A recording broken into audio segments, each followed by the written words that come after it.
This week on Writers Inc. I write a lot of board games, card games. I play D&D every week with a crew that has been going on for now 6 years. And it really influences my at least D&D, specifically D&D. It influences my writing in that whole like aspect of playfulness. I sometimes am hemmed in with my writing by the idea of this is how a story should go. Um, Meanwhile, when I'm playing D&D, I do get a high of like, you know what? This is just us, five friends sitting around a kitchen table. We're just gonna go bonkers with it and just see where it lands. And that feeling of like, you know what? Just go with it and see where it goes. Is something that I really try to export into my writing and tell myself like, you know what, this should be playful too. J.K. Rowling was nearly homeless when she wrote the first Harry Potter book. Stephen King penned Carrie on a small desk wedged between a washer and dryer. James Patterson worked in advertising and famously crafted the Toys R Us theme song long before becoming an author. Join New York Times bestseller J.D. Barker and a panel of industry powerhouses as they pull back the curtain on some of the world's most prolific authors. Where did they start? What is their process? The biggest names in publishing all have origin stories. All have tips and secrets. What does it take to consistently top the bestseller lists and become a household name? Get your notepad out. School's in session. This is Writers Inc. Hi, this is Christine Daigle. Patrick O'Donnell. JP Reinflush. Kevin Tumlinson. And I'm JD Barker. Welcome to Writers Inc. So I've got movie news. Dun, dun, Yeah. dun. Yay. Yeah, so Go this has on. been brewing for a little bit. And news came out on Deadline on Monday. We just scored an option for my next book, which is called Behind a Closed Door. So I'm pretty excited about this one. And we haven't really talked about the process for this yet, but basically I signed with a new agent. I'm not with Kristen Nelson anymore. I signed with a guy named Alex Shane at Writer's House. He put the book out there for submission because I'm basically a free agent at this point. I can sign with anybody. The Hollywood people pay people at the publishing houses for potential content. They're called scouts. And usually these are like, lower level people. They're interns, they're assistants, they're, somebody under the radar. A lot of times the editors don't actually read the books that come in on submission. These people do. And if they like it, then they pass it on to the editor. So the scouts get paid under the table to basically pass content on to the folks in Hollywood. If they see something that they think might be movie worthy, they start, sending it over in that direction. So the book was out for about 3 or 4 days and we started getting emails from various people. And I sent a couple of them to you guys so you could see what was going on. But it escalated from there. And like within a week, we had heard from pretty much every production company I can think of and every studio I can think of. And it got insane. One of them was a company called QC Entertainment, which I'm very familiar with because they're doing the Fourth Monkey series for me over at Lionsgate. They came to my agent with a preemptive offer to basically take this one to film. And we couldn't turn it down. So that's basically where we're at. That announcement came out on Deadline on Monday, and at this point we're just trying to stay in front of the strike. But we're talking to the studios and talent and writers, directors, all those kind of people. So crazy stuff. Fourth Monkey had a lot of buzz. I've never had one come together this fast. Yeah, that was pretty amazing because it's not. Last I saw it, it was just a manuscript to edit. That was like this is a quick move from edit to film in just under a couple of months. That's how it goes. And but it's the scouts, and I like if there's a meeting like in New York somewhere, like the hidden scouts meeting, like they all show up at a certain basement somewhere on Tuesdays. Like I would love to know where that is because like they really do control Hollywood. Like it's not the folks in Hollywood who are picking these books. It's the scouts. Yeah. And like I said, that's an intern, probably, or an assistant. It's somebody that you wouldn't possibly consider. Like if you walk into the publishing house, you wouldn't think that's the person, but they're the ones who are deciding what we're going to be watching on the big screen a couple of years from now. Very cool. Awesome. And this is all thanks to Kevin and I beta reading, right? That's it. That's right. We put it on the cover in big letters. That's bigger than Stephen King's name on a book. on Holly. Yeah, bigger than that. What else is going on? Oh, I've got a talk coming up. I want to make sure I don't forget about this. So on May 2nd, 1 p.m., me and R.L. Stein discussing how to edit like a best-selling thriller author. This is going to be fun because we're getting grilled by the people from Autocrit, and like I love Bob Stein to death. I can't see him using Autocrit. So, to me, he just seems like a pencil and paper kind of guy. I could be totally wrong about that. But I think it's going to be worth going to this or attending this just to see, R.L. Stein navigating Autocrit. Well, I'll be honest with you, JD. I signed up for it because R.L. Stein is going to be in it. And you're there too. That's bonus. But wow, this is going to be second fun billing. to watch Ouch. these two guys. I'm there for R.L. Stein too. I mean, this guy's a living legend, and I don't know if you've ever had a chance to talk to him, but he's at pretty much every thriller fest, and a funny guy. Yeah, like he's quick with the one-liners. He can do circles around most people. Yeah, I did his master class, which I thought was pretty one of the better ones, frankly, on master class. So worthwhile. Cool. All right. JP, what's going on in the news? All right. So the Alliance of Independent Authors, Indie Author Income Survey. So they commissioned a survey and found that self-publishing authors earn more than writers with publishers, and their incomes are increasing year over year. So this survey looked at the 2022 data, and median income for self-publishing authors was around $12,000, and then an average income of over $80,000. This also noted that more than 2,000 authors surpassed the six-figure mark in royalties from Amazon KDP in 2022, and that indie authors account for 30 to 34% of all ebook sales in the English language markets. So this also noted that various awards and prizes are now open to self-published authors, which just again shows the recognition of self-publishing in the literary world. Yeah, it's good to see this finally getting into the mainstream. I mean, I remember when I put out Forsaken, I had reached out to a bunch of authors that I knew, and I was like, "Hey, do you think I should just indie publish this?" And like, I got a resounding no from absolutely everybody. But the thing was, they were all traditionally published authors, and I think they kind of saw indies as the enemy or the only do this if you can't get a deal kind of situation. But now it really is. It's coming down to the dollars. I'm even like the book that we were just talking about that's got a movie deal behind it. I haven't signed with a publisher yet. So like it's going to take a pretty decent sized check for me to decide that I'm going to give this book to somebody else and take a smaller payout on it, because I know I can put it out in print and audiobook and ebook and all those fun things. I can do English for sure all by myself. So it's going to take something pretty substantial to get me to sign on that dotted line. But it's good to see that's across the board getting some recognition. It would be interesting to see how that would break down by genre and how much experience, how long it took them to get to those points as well. You have somebody that may have been writing for 10 years, and just keeps on trudging along, or are they like in romance? Yeah. So I think pretty consistently when you're looking at indie reports, like the number one genre is always romance. Yes. Like it's romance. Yep. Paranormal and paranormal romance are always like the top, and then thriller, and then it's like everything else. Yeah, right. So that's typically in most of the reports I've looked at, the way that the money goes for indie. That's why I'm going to write a paranormal romance thriller so that I can just dominate all the You're just hitting all the tropes. Look at you. Look at that. Just selling these secrets away on podcasts. Well, these genres for indies are no different than the ones for the trad side. Yeah, it's basically the same groups. So I'm personally waiting for Amish steampunk to get to the top of the list. It could happen.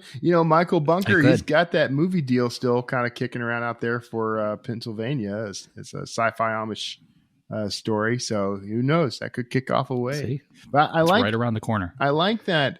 What I'm seeing, and I sort of half joke about this, but this has become a slogan around Draft Digital. But at this point, there's not functionally a difference between self-publishing and publishing. I mean, it's just becoming it's all the same thing now. And I'm actually starting to see some folks I know in the trad world are kind of starting to experiment with things that were traditionally more indie author focused. They're asking me for advice on things like, using book funnel, for example, and all these techniques that indie authors have used, which, by the way, we mostly stole from the internet entrepreneur crowd for things like marketing and that sort of thing. So I think what we're seeing is a sort of convergence of the two silos into basically one thing known as publishing. I don't think we'll be able to differentiate it much in the future. Yeah, I think definitely. the two mixed together. I mean, like what I've been doing, the hybrid thing, I think at the current time is the way to go. Because if you look at this film deal, this wouldn't have happened if I hadn't, if the book wasn't being shopped to the traditional publishers. Because the Scouts are definitely the ones that lit it up and started this particular fire. But that being said, I mean, Caller's Game is option 2, and that was an indie published title. If you go back 5 or 6 years, I don't know that you could get an indie published title, get a film deal. It's not even a question that comes up, when I have these conversations with the studios and the production companies anymore. Right. It used to be the first thing out of their mouth. Now they don't really care. It's all about the story, which is, what it should be. Next up in news, Kindle Unlimited payout significantly dwindles in March 2023. So the payout for March price per page was about 0.004 cents per page, and that is the lowest rate that has ever been reported.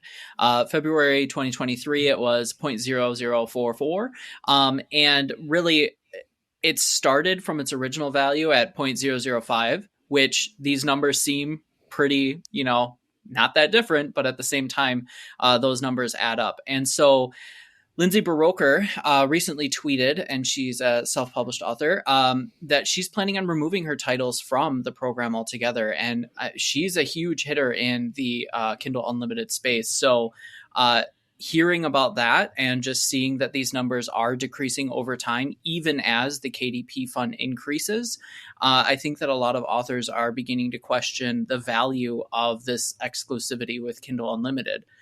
So that is that. Yeah. And I've been hearing a lot of grumblings about that. I was just going to say in my indie discords, there's been a lot of complaints about KU payouts in the last month. And it's interesting to me that Lindsay Buroker is thinking about pulling out, because in our last segment, when we're talking about indie authors who are making, 6 figures a year, she's likely one of them. So that's something to pay attention to for sure. But I think Lindsay is not pulling out all of her books, though. So I think she's strategically taking some of them out. So, stamping your feet and saying, hey, Amazon is screwing me, I'm out. You might be leaving some money on the table depending on your marketing strategy and how you do things. Yeah, I clearly I'm going to have a slight bias towards being wide as an author because of the nature of my other role. But I do want to, in fairness, I want to say, like, we have actually tracked the Global Fund and the payout for years since it started, honestly. And what we know for sure is it is a little, there has been a dip, of obviously, but this time of year, there's always a dip. Now, maybe it's a little lower than it has been in the past years, but it's not it's not necessarily off course for what it would do. However, that said, come on over. We, wide is nice, and we will happily accommodate you. But I will say, in all seriousness, even if you don't use Draft to Digital for your distribution, you're really much safer if you can branch out. There's valid reasons for being in KU. There's lots of authors who utilize it and they make a lot of money, or they are very stable.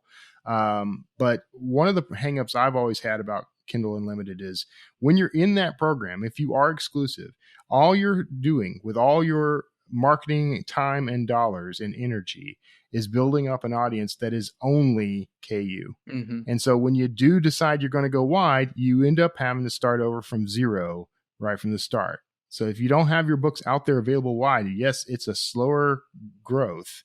But if you don't take that time up front, you're going to have to take it later. And if the Global Fund one day goes away, and I feel like someday it will, you're going to start from zero. And so I just don't feel safe with it.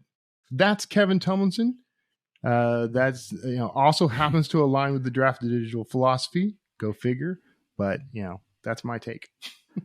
Question. I don't know if I missed this, but is the fund dwindling because the market is flooded? Like there's so many authors basically dipping into it that it's just getting smaller and smaller pieces of the pie, that kind of thing? Or is Amazon putting less money into it than what they did in the past? It's all based on the number of subscribers, I believe. So if they're losing KU subscribers, the fund will necessarily go down. There may be other contributing factors, but of course, You're never going to get that information out of Amazon. And we don't have any insight.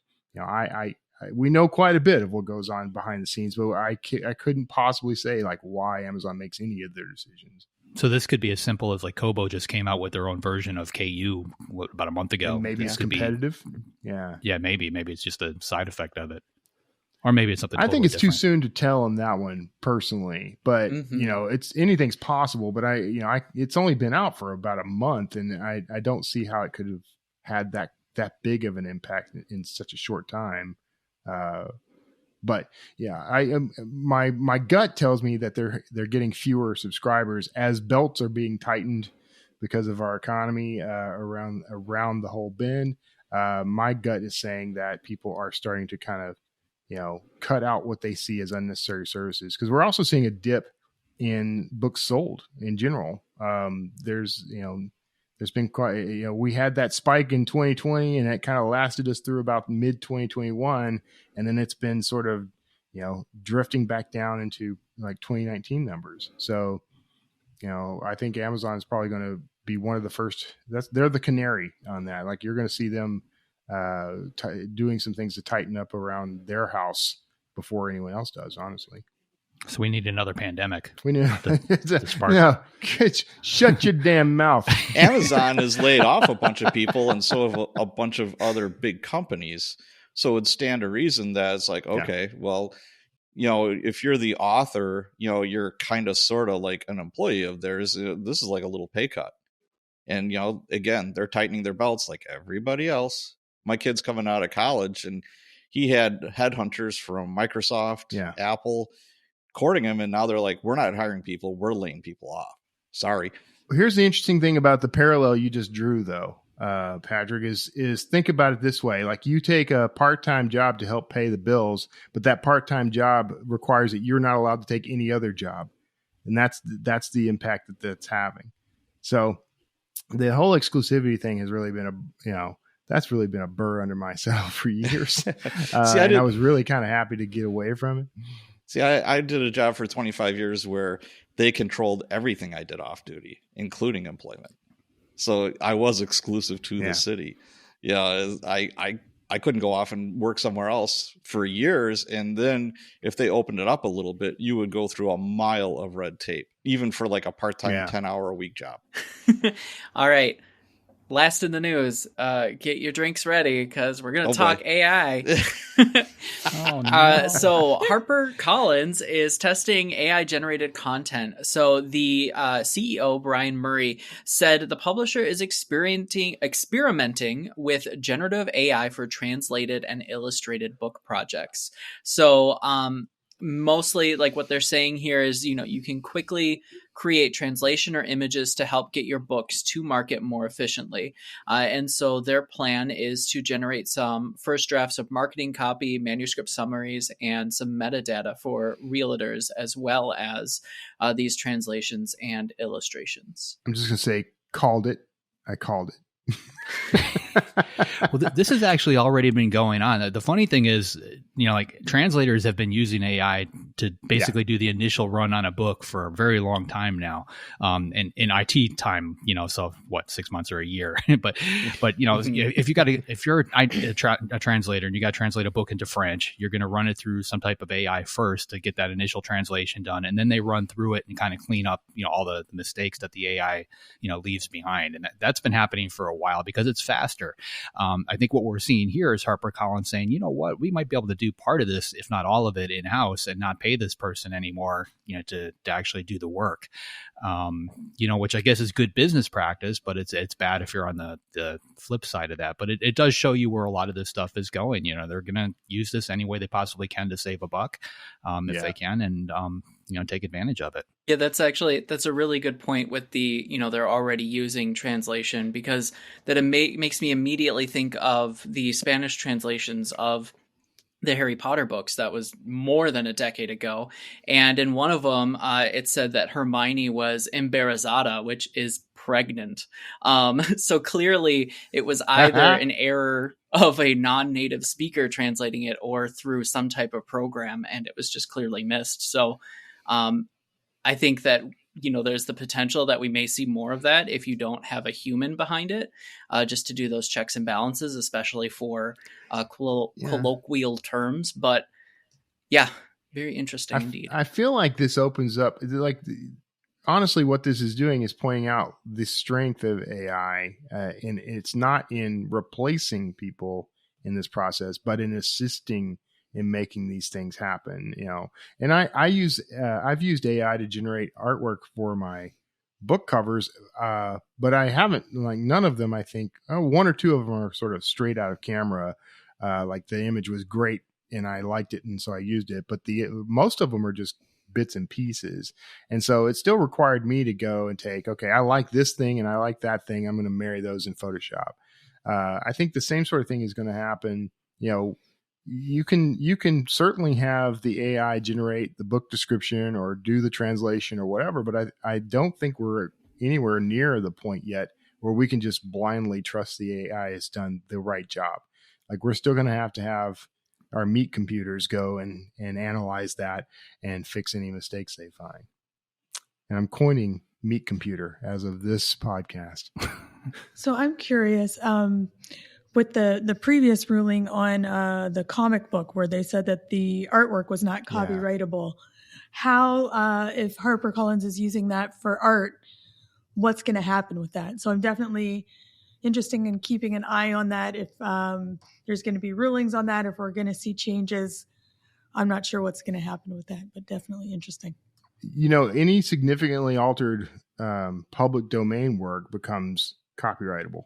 So I imagine that the same general sort of rule is going to apply to this sort of thing. If because the artwork itself, maybe they can't get a copyright on it. My feeling about that is this is where you're going to see HarperCollins actually step up and do some of the dirty work on behalf of the rest of us, because you're not going to tell HarperCollins that you're free to use their cover any way you want. They're going to find someone's going to do something to make that not happen. And maybe it's just that they alter that image enough that it's not, that it's still considered human generated. I don't know. Well, think about it from HarperCollins' standpoint. They put out a cover. Let's say it's AI generated. They put out that cover. They put out the book. In order for them to actually get in trouble, for this to become a problem for them, somebody is going to have to say, hey, that looks a lot like my piece of art. And then that person is going to have to file a complaint, file a lawsuit, pay for all that, and win that lawsuit against HarperCollins. Right. So that is such an uphill battle. HarperCollins is probably sitting at the top of that hill going, okay, well, bring it on. That's, even if that happens, it's, it's 0.0001 of our bottom line, it's worth it. So they're looking at that risk, and they're taking that cost, the cost of the risk, against the actual savings of producing the cover that way. And, they're probably saving money by producing the cover that way. So it's worth taking the chance. This episode is brought to you by AutoCrit. One of the most value-packed memberships for any author, AutoCrit brings you an amazing suite of tools that make it a breeze to plan, write, and edit your books all in one place. AutoCrit takes you far above standard grammar checking or cookie cutter guidance. Instead, it's like having an experienced editor in your genre watching over your shoulder to help you deliver great writing that keeps your audience trapped in the story. You can even compare your writing style to more than 100 best-selling authors right down to the word level, so you can see what the best in the business do to keep their storytelling clean, clear, and crisp. Listeners of the Writers Inc. podcast can now take advantage of lifetime membership for one single fee. That's right, no renewal fees. Hi, this is JD Barker. I've used AutoCrit for years, and not only has it improved my writing, but it's been a crucial tool with aspiring authors that I've mentored. Whether you're a seasoned pro or just beginning, it'll help you find your weak spots and weed them out. Give it a shot with your latest project. Trust me, your editor will thank you. Head to autocrit.com/JD to get your lifetime membership. Big thanks to AutoCrit for sponsoring the show. So, JD, who's up this week? This week we've got Victor Manibo. He's a Filipino speculative fiction writer living in New York. His latest book is called Sleepless, and it's out now. Here he is, Victor Manibo. So we are talking about your book, Sleepless, which takes place in near future New York, where a minority of the population has lost the need for sleep. Can you tell us a little bit about it? Sure. So The Sleepless is my sci-fi noir debut. It's set in 2043 New York City, as you were saying.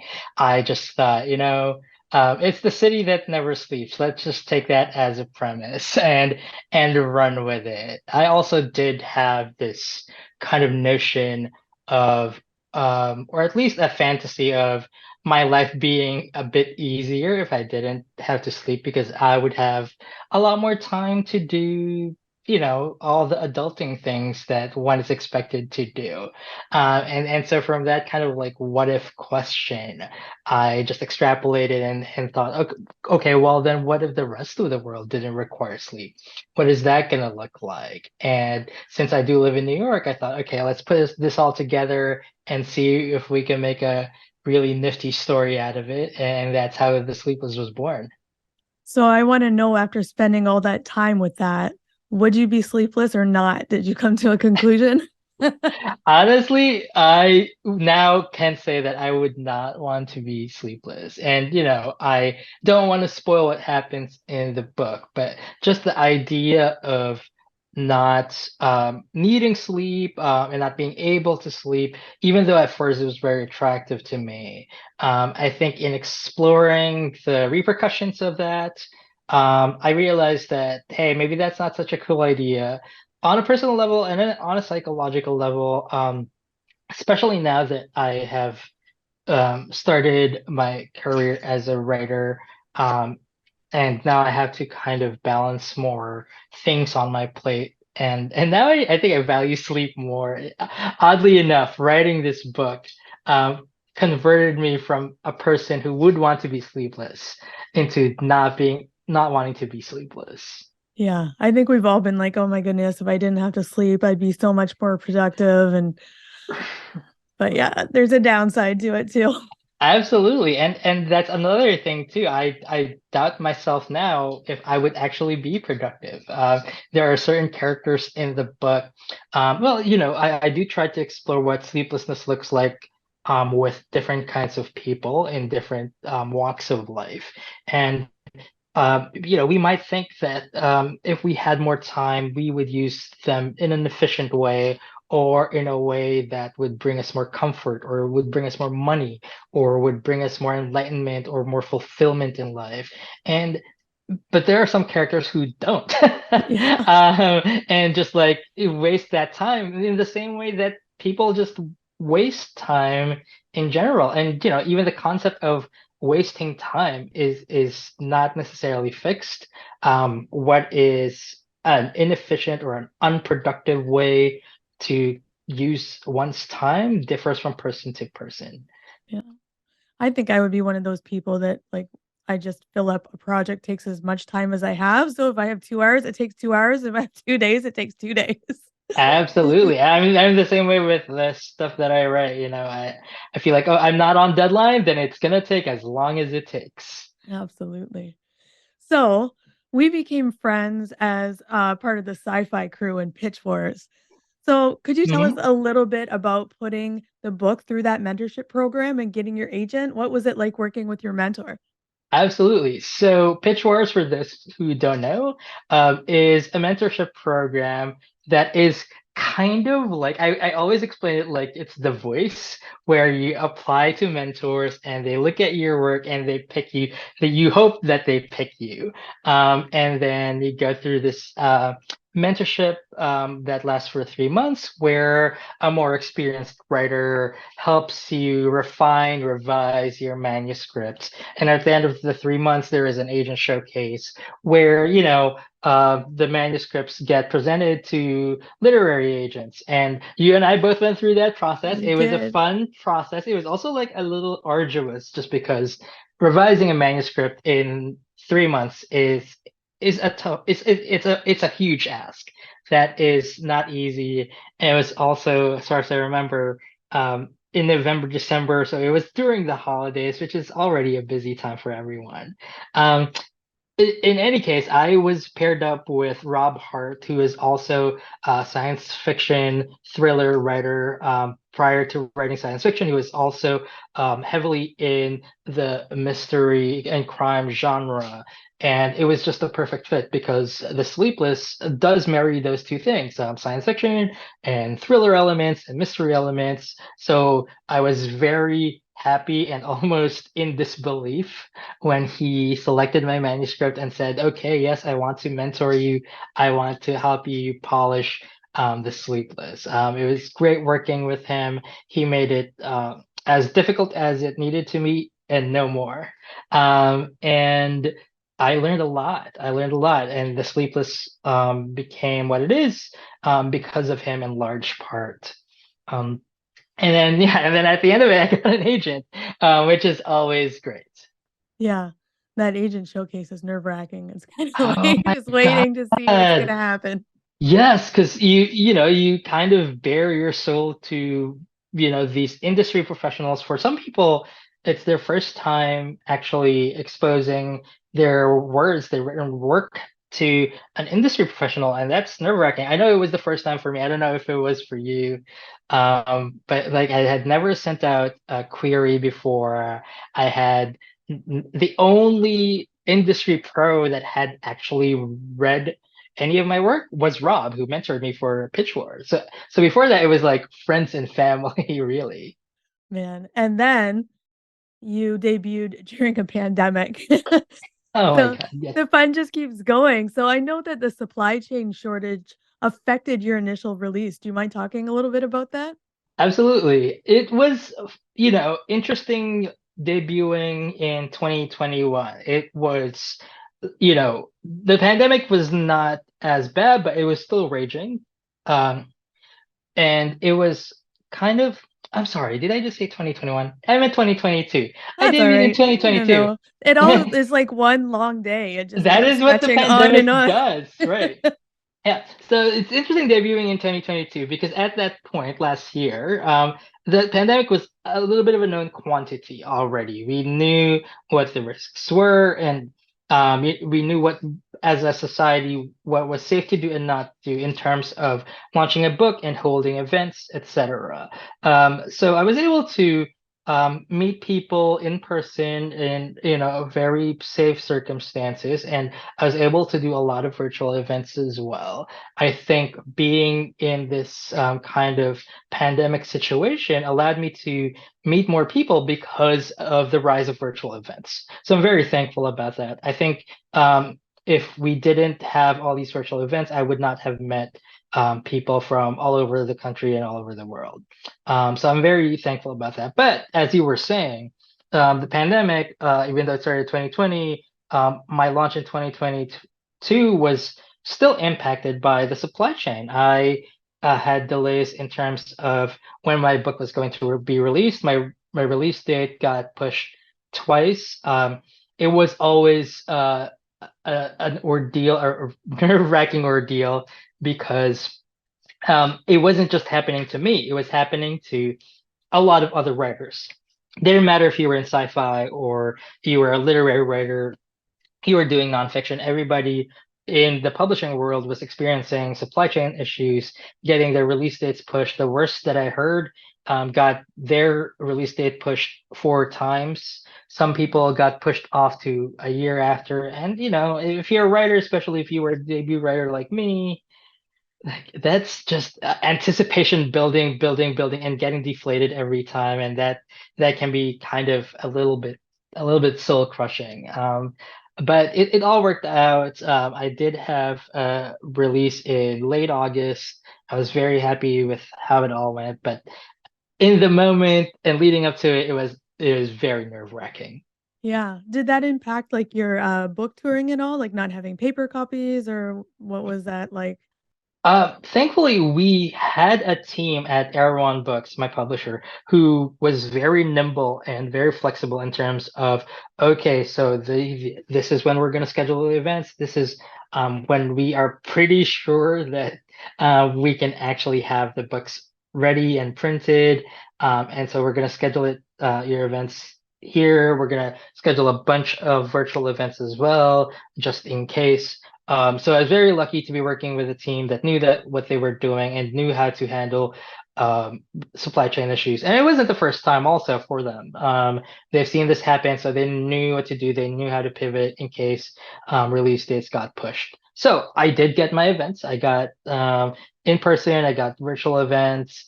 And like I was saying, it was great seeing people and having people just nerd out about the book and the things that I loved about the book and seeing readers resonate with it. Nice. And you got to sign books in some pretty cool locations. Now you signed in the rare book room of the Strand. What was that like? Oh my God, that was a definite highlight. Like I mentioned, I live in New York City. The Strand is one of my favorite places in the city, if not the world.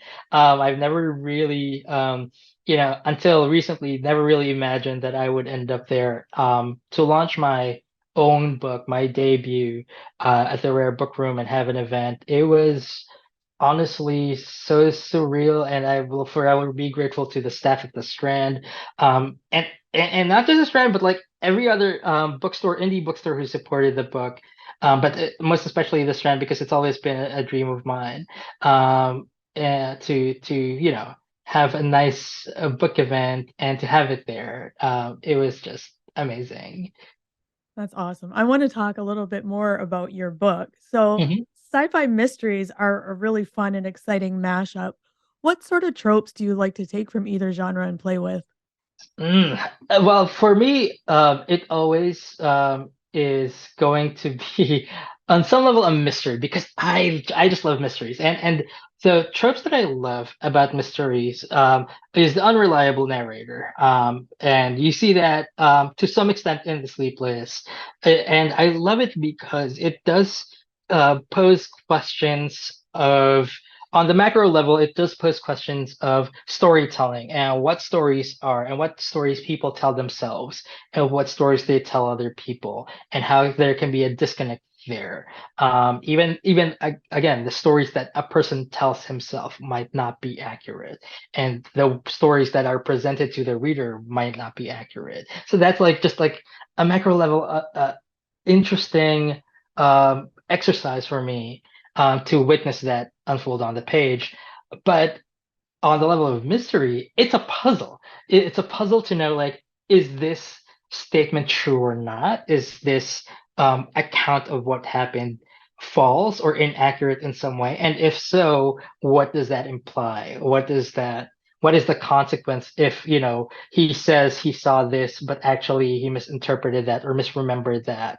Um, how does that change the story? So, unreliable narrators in general, I love that in any story, but in mystery, I think it really makes it sing if you have that trope. So that's really one that I always lean hard on. I think I've never, I don't think I've really written a story that doesn't have an unreliable narrator intentionally from the get-go that I wrote. And a lot of people or a lot of writers who are smarter than me would say that every narrator is unreliable to some extent anyway. So I do tend to lean hard on that, especially with writing a mystery. With science fiction, well, it's a little more interesting because I do like science fiction in one of the things that I like about science fiction is how it really gets to comment on the present in a more direct way, and it's not taken as a point against the work. I think science fiction regularly comments on issues of race, class, capitalism, colonialism, and it doesn't have to be at an angle. You can directly talk about corrupt politicians. You can directly talk about the excesses of the surveillance state, which the Sleepless kind of touches upon, right? And and that's one of its strengths, this kind of like free pass to not be subtle. And some people would say subtlety is a virtue in writing. Some people might disagree with that, but I like the bluntness that science fiction allows me um, in my writing. So I do get to talk about issues that I'm passionate about. For The Sleepless, it is about capitalism and labor exploitation, and I do feel strongly about that. So yeah, that's what the trope I guess that I like to take from science fiction is the in your face commentary on contemporary issues. Yeah, and there's a lot of depth in your novel with looking at capitalism, looking at corporate work culture, and it's just not a straight up PI whodunit. There's layers. Um, so yeah, you've talked a bit about that, and also you were born and raised in Manila before Hmm. moving to New York. So how Yeah. does your experience as an immigrant and your Filipino culture influence your writing? It influences it a lot because on kind of the fundamental level, the my exposure to um, science fiction writing or mystery writing was always from a foreigner's point of view, from an almost an interloper's point of view. This is not my world. These are not the stories that I necessarily grew up with. They were stories that I read, but it always felt like, um, these are not the stories of my people. Um, to some extent, because of internalized colonialism, I thought they were better just because they were not the stories that were written in Filipino, that were written in my language, that were written by my country folk, right?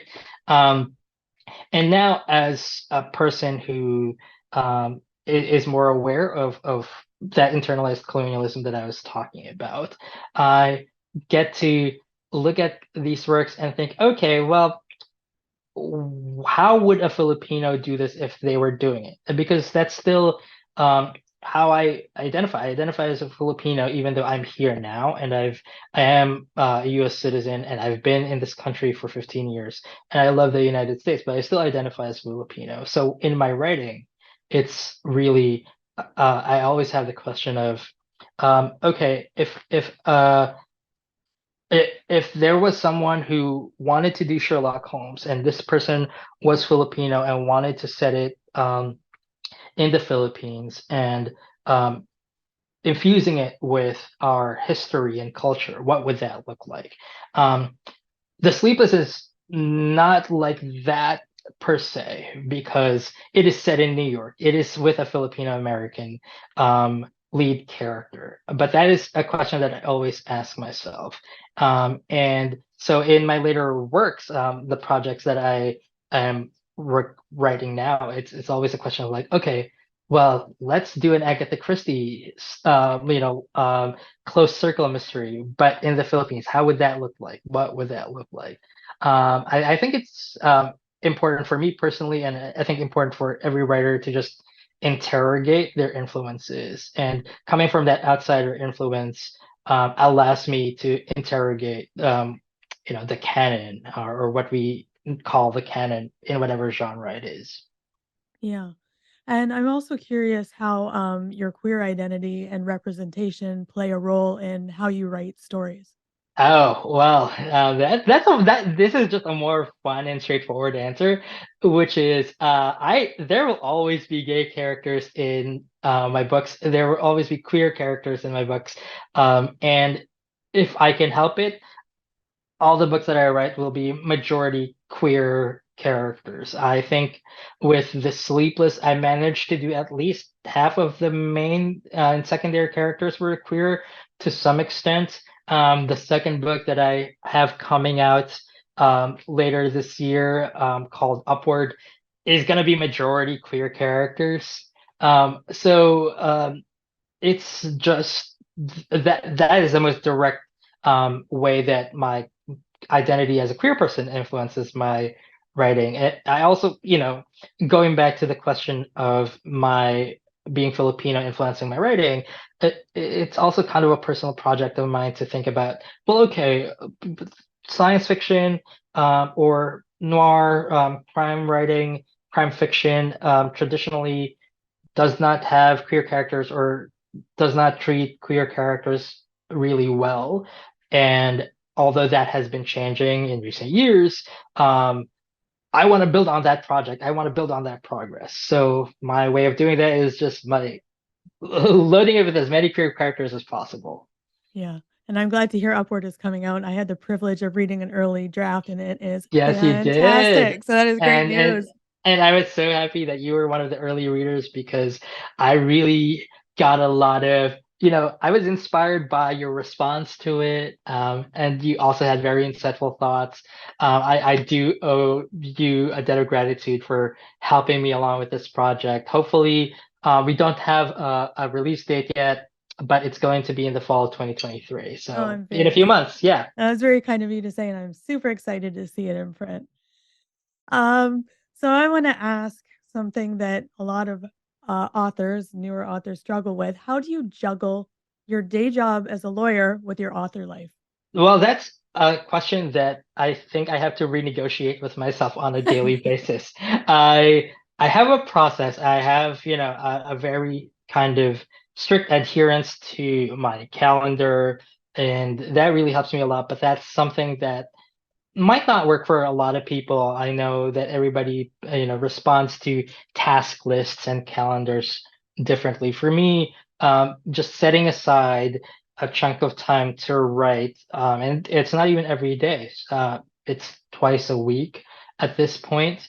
It is very valuable to me. I also want to really emphasize that those times to write that I carve out of my calendar is really just for writing, but the writer brain is always activated throughout the day. I am thinking about, oh, what am I going to write tonight or tomorrow night, whenever I scheduled my chunk of writing time.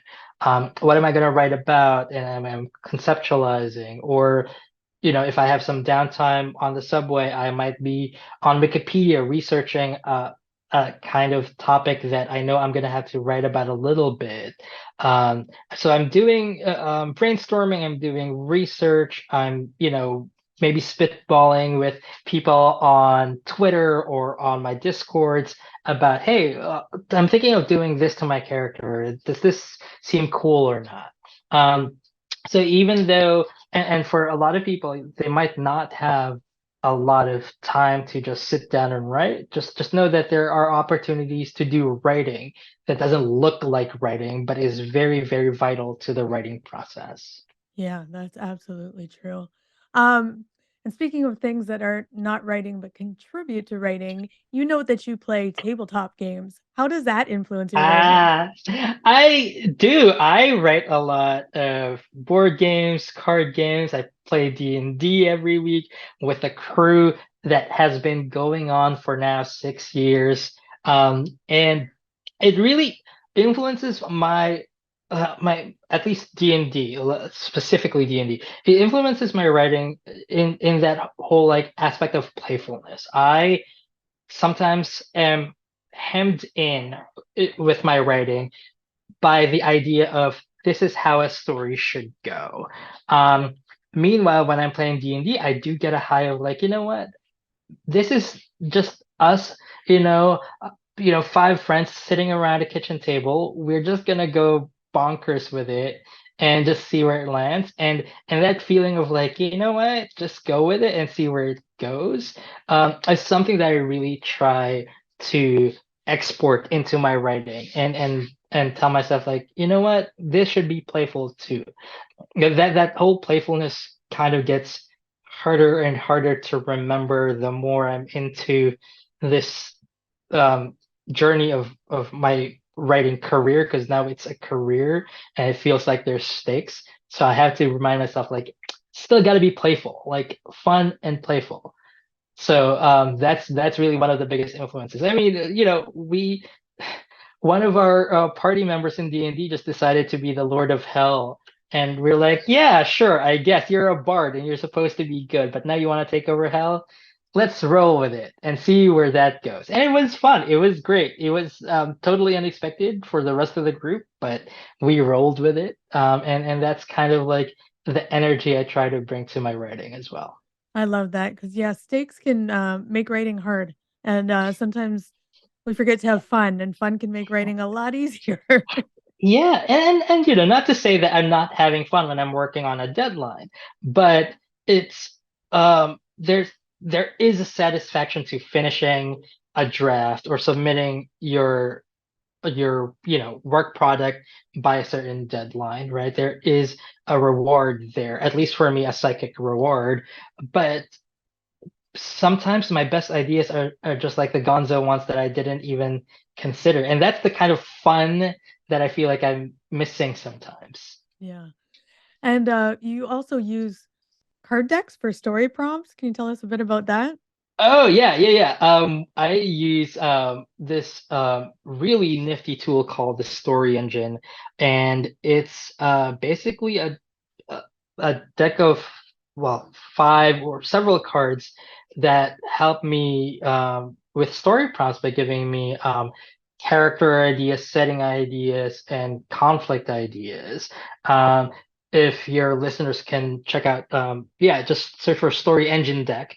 They'll see how this tool can help you just generate all these kind of story seeds that I personally have used in at least my short story writing. With the bigger like novels, it's helped me put together certain scenes. That's been very helpful to me, because it's hard to look for like story prompts, or even just when I'm stuck, even though I get a story prompt that I'm never going to use in the novel, just the exercise of kind of deriving something from a deck of cards is enough to like jumpstart my creative process or my generative process. I love that. Yeah. Sometimes it just takes getting a little bit unstuck, even if it's not the material that's going to make it. Exactly. And like I said, everybody has their own process. This has really helped me, and I hope that the folks that are listening can find it helpful too. They also have like the Story Engine deck. They also have a deck of worlds, which is a world building kind of set of cards. That's really, really cool, especially if someone wants to write fantasy and epic fantasy, because it has all these settings that you can use. So That's awesome. And I'm yeah. not sure about this, but I believe you might have something going on in the TV and film area. Is that something you can talk about? No, not yet. Not yet. Things are always brewing. There's nothing I can really announce. But there is some excitement about the Sleepless, and hopefully I'll have something to announce soon. But for now, people can just stay tuned, follow me on Twitter and Substack, and hopefully I will have news soon. Well, I will be keeping my eye out for that.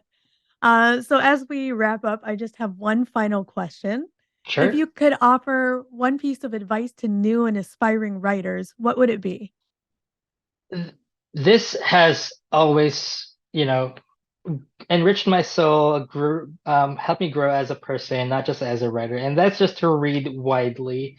Read stuff you don't like, read stuff that challenge you, read stuff that are written by people who do not look like you, who do not come from your background, who do not have the same experiences as you. And that's how you kind of gain a better understanding of yourself and a better understanding of the world, not even about the craft of writing, although that also will help, because the more you read diverse books and diverse authors from diverse backgrounds, the craft will grow as well. But I think a clear understanding of yourself and the world and your relationship to it is something that a writer should always grow and cultivate and interrogate. I mean, I think that's the whole exercise of writing, really. Whatever it is that you're writing, it could be fiction or nonfiction, it could be any genre. It's about the exploration of the self and your relationship to the world and everybody's relationship to each other. And you do that by reading as widely as possible. This episode is brought to you by Master Writer. Master Writer is a powerful collection of writing tools and references assembled in one easy-to-use program. Included are word families, phrases, synonyms, rhymes, definitions, figures of speech, pop culture, a searchable Bible of intensifiers, and a unique collection of intense descriptive words. Why struggle to find the right word when you can have all the possibilities in an instant? While a computer can't compete with the mind and imagination of a writer, the mind can't compete with the word choices that Master Writer will give you in an instant. When the two work together, great things happen. Check it out today at masterwriter.com. So I want to know, because I've been thinking about this a lot, if you had an option to never sleep again, would you take it? No. Hell, Not a absolutely chance. not. I'm asleep right now. You're like a horse. You can sleep I'm standing not up. I'm very conscious. impressed. I've always had a hard time sleeping in general. Like when I was a kid, if I got like 4 hours, like that was a win. I'm popping melatonin at night. Like when I was in my teenage 20s, like I was drinking in order to fall asleep. Like there was always some type of something that got me to fall asleep. So no. And sleep deprivation is fun to watch as long as it's not you. Oh. Yeah. But like the bad things that happen to a human body when it doesn't get enough sleep, like you don't want any part of that. You don't want a couple hallucinations, I did. Oh, they're hallucinate. fun. I can tell you. I worked third shift and power shift for 17 years. I worked midnight to 8 for 13 years, and I did 7 at night till 3 in the morning for 4 years. And the midnight to 8 by far were the worst years of my life. I slept in chunks, especially if you have a family and little kids. You can't explain to like a 3-year-old that, dad has not been to bed. Or if you have a spouse that doesn't empathize with you. I remember my ex-mother-in-law would be like, all you do is sleep all day. What do? You don't do anything around this house. All you do is sleep all day. I'm like, I'm up at night working literally all night long while your toes are curled up. It's like my night is day. My day is night. And it's very odd, the whole culture, it's like, okay, we're done with work at 8 o'clock in the morning. Let's go to the bars. Yeah. Yeah. You'd have a choir practice at 8, 9 o'clock in the morning, and you'd be there with all the factory workers, nurses, and all the other vampires that roam the earth. The night walkers. You'd get done like at noon or 1 o'clock. You'd see that sun peeking out, and it would just hurt your eyes so bad.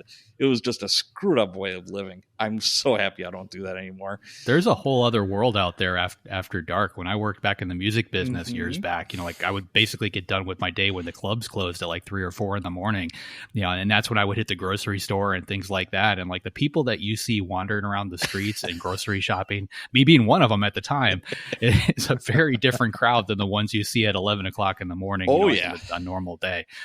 It's entertaining for sure. Yeah, you guys, but you don't want to do it for very long. All of that, I am not interested. Like I have never been that guy who was up all night. A sleepless Kevin is a cranky Kevin. Okay, and I'm a bear when I don't get enough sleep. I even now take like an afternoon nap. Like 20 or 30 minutes, because that's how I can get through the day. Old man. Take an afternoon nap. I get my early bird special in, and I go to bed early. The blue plate special. Yeah, hell yeah. I'm an early riser though. I mean, I'll get up, 4 in the morning most mornings, and I'm already up and writing by 5 or 6 o'clock and doing my thing. And if I could get my entire day done by 10 o'clock, I'm fine with that. But I don't like being up late, and I'm just never been that guy.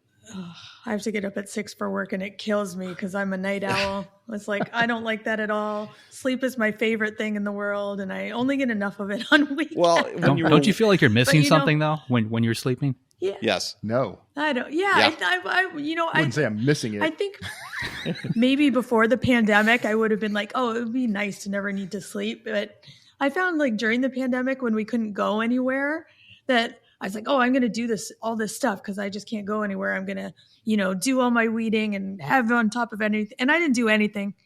So I was like, if I had that time, I'd probably just waste it. Well, and the thing about it too is when you're sleep deprived, you daydream about sleeping. I remember just having long conversations with my partner in the squad. And it's like, oh, it'd be so cool to be sleeping right now. Oh, I would love to be sleeping. You were obsessed literally with sleeping because you didn't get any. It was then your off days. Yeah. Everybody else is like, a day shift lifestyle. So you have to try to sleep at night and be up during the day. It was brutal. It was horrible. This is not what you want to hear from former law enforcement. You guys are in the cars thinking about sleep. Sleep. Christ. At least I can drive faster, I guess, if all the cops around me are thinking about sleep. I might as well, That is the good thing. If you're chasing bad guys, there's like no traffic. It's awesome. Okay, I have a question because this was really interesting. So Victor had supply chain issues during his release. And I was actually in New York with him on the day that his book was originally supposed to release. And we had a bottle of wine because it was all kinds of delayed. So have you had any issues or hit any publishing snags because of the supply chain? Has this affected you in any way? I didn't have any trouble with supply chain with books coming out. I had a bunch of book tours, like appearances and things that got canceled, like literally like right down to the last minute. Like I was packed and ready to head to the airport. Like you're trying to find out if I'm supposed to go to Boston or not to catch a plane, like 10 minutes before I had to leave the house, and then things started getting canceled. But I didn't have any problems as far as printing or anything like that. But I do know a lot of people that did. Yeah. We saw a lot of that on the DDD side. There were supply chain issues that we'd have authors contact us to say, I ordered, X number of copies of my book and they haven't showed up in 3 months or whatever. So that was a big part of it. But me personally, no. I mean, no, not really. I mean, because I don't spend a lot of time ordering copies of my books. And during the whole pandemic era, all the times that I would have been somewhere to do a signing or something like that got canceled, and the conferences I attended where I might have carried books with me got canceled, so it never even came up. Yeah, I wonder if that mostly hit debut authors and they just pushed it out. Yeah. So the other thing that I thought was interesting is all of those events were delayed. But we talk a lot about, making in-person connections, and events are part of those. I'm just wondering, have you been to any really great events, and what made them kind of special or interesting for writers? Thriller Fest. That's always been one of my favorites, for a lot of different reasons, but it's in New York, so pretty much everybody attends. All the editors are there. The publishers are all there. A lot of the big names are there. Another one that I loved was the Writer's Digest conference, again, in New York, for a lot of the same reasons. Yeah, of course I go to tons of conferences, all mostly author facing. And I do think that they are all great ways for authors to, learn something, grow, form connections. And some of the better ones that I go to, I've been to the San Francisco Writers Conference, has been pretty good. And you definitely can connect to people in the industry there. Maybe not as much as you could say in New York, but NINC, Novelist Inc. in St. Pete's, Florida is another one. You have to be a member of that organization to really attend. But lots of people actually just come and kind of bark on that one, especially when they know we're going to be there, because Draft Digital tends to pay for all the drinks. But yeah, and then 20 Books Vegas has been a phenomenal conference. Just thousands and thousands of authors attending, and they have started to get to where they're bringing in folks from all across the industry. Now you get an opportunity to meet, not just in the self-publishing world, but even some of the traditional publishing stuff happening there. So yeah, those I highly recommend if you can go to really any author conference, whatever you can manage to afford or get to. They're very beneficial for connecting with other authors and sort of forming your tribe. And I guess in terms of more public facing events, of course, mine are going to be all hyper local, but I would highly recommend checking out your local bookstore to see if they have events, because ours has some really fun things. So one of my favorite reoccurring one is Read Between the Wines, in which bring on writers and they'll either read their own works or works from other famous artists or creatives. And the owner of the bookstore will introduce us, let people know that we're writers, but then we read excerpts and there's a wine pairing with those excerpts. So it's a way for you to kind of meet your local community while just having fun. I mean, we recently had a worst poetry contest in which we just presented our worst poetry to the public. And of course, again, getting introduced with who we are and what we do, so that, people start to hear our names locally and they start to get interested in our work. So I'm really big on local. I think it's really important. So I've been loving these kind of events. Yeah, I enjoy doing the local ones too. And you meet other local writers. I just did one this past week. That's just local to Michigan. It's called Penguicon, and it's a sci-fi fantasy. And computer, like Linux mashup for some reason. I guess there's overlap there. All right. But it was super fun, just talking to other authors. I know, Kevin, you were commenting on my social media about the Miles Davis sketch I got. Yeah. That was like an art exchange. We exchanged like art for a book, which was like super fun. And oh, that's cool. I think that's a great way just to meet other artists and really discuss what other people are doing locally, and you can keep those connections. Honorary Quarter was on Joanna Penn's podcast talking about the local flavored, like what you're talking about, JP, local marketing. And, sometimes you have to build your own platform. I've done book signings at the local bookstore, and I just got done with one at a cigar lounge on Friday night. I packed in a ton of people. That's cool. And what I did was I notified the local newspaper, hey, I'm going to be here. Do you want to cover it? And they said yes. Yeah. They're looking for, material as well. You have to be your own cheerleader sometimes.